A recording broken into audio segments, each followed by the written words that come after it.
When you stare at the truth long enough, it stares back. And for Dan and Dave, the truth had a face they had known all their lives. The results from the DNA test weren't just numbers on a screen. They were a wound torn wide open.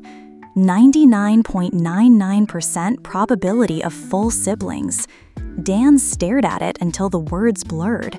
Dave just kept pacing, muttering to himself, trying to find some explanation that didn't exist. By morning, they didn't need to speak. They both knew. There was only one thing left to do. They had to talk to their mothers. The calls were short. First, Tina.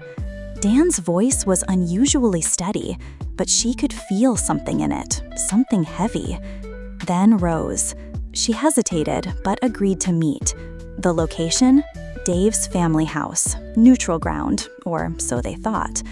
When they arrived, Tina and Rose sat together on the couch. Dominic, Dave's father, at least by name, lounged in his armchair with a cup of tea, his eyes scanning them as they walked in. Dan didn't waste time. He pulled out the printed DNA report and placed it on the table. "We need to talk," he said. Tina leaned forward, curiosity giving way to confusion, then shock. Her hand flew to her mouth. Rose froze, her fingers gripping the edge of the couch cushion. Tina's eyes turned toward Dominic, her voice trembling. "You mean it was you? All this while?" Dominic leaned back, his face unreadable. Then he shook his head. "No. Rose, tell them. You were already pregnant when we met. You told me your boyfriend left you." Rose's lips trembled. Her eyes dropped to the floor. Then, in a voice barely above a whisper, "It wasn't a boyfriend.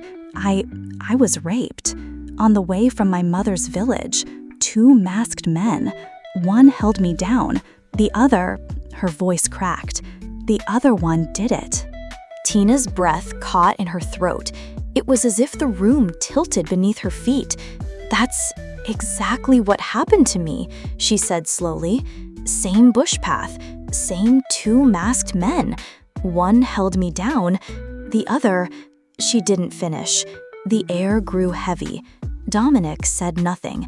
He just stood, walked into his bedroom, and returned with something in his hands. 2 old masks and a dark, tattered gown.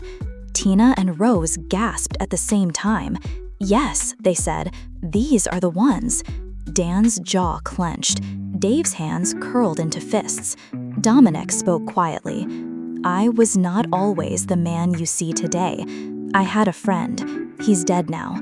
At night, we hunted. We hid behind masks. We thought no one would ever know. One night, we tried to attack a girl. She fought back, stabbed my friend with our own knife. People believed it was robbers, but I knew it was justice. That night, I stopped. I thought I could bury that life. Then I met Rose. She was pregnant. I told her no one had to know. I would take the child as mine.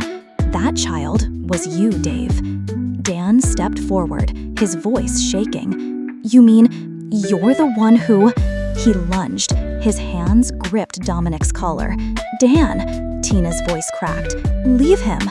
Dave sat frozen, staring at the floor. Then his breathing quickened. His body swayed and collapsed. Panic. They rushed him to the hospital. 2 days later, he was discharged, but something in him had shifted. He took his mother and left for his own house. Dominic stayed behind, alone. But the story wasn't finished, not even close, because another secret was about to walk into that same house, and she would change everything. What they didn't know was that they weren't just 2 brothers, they were 3.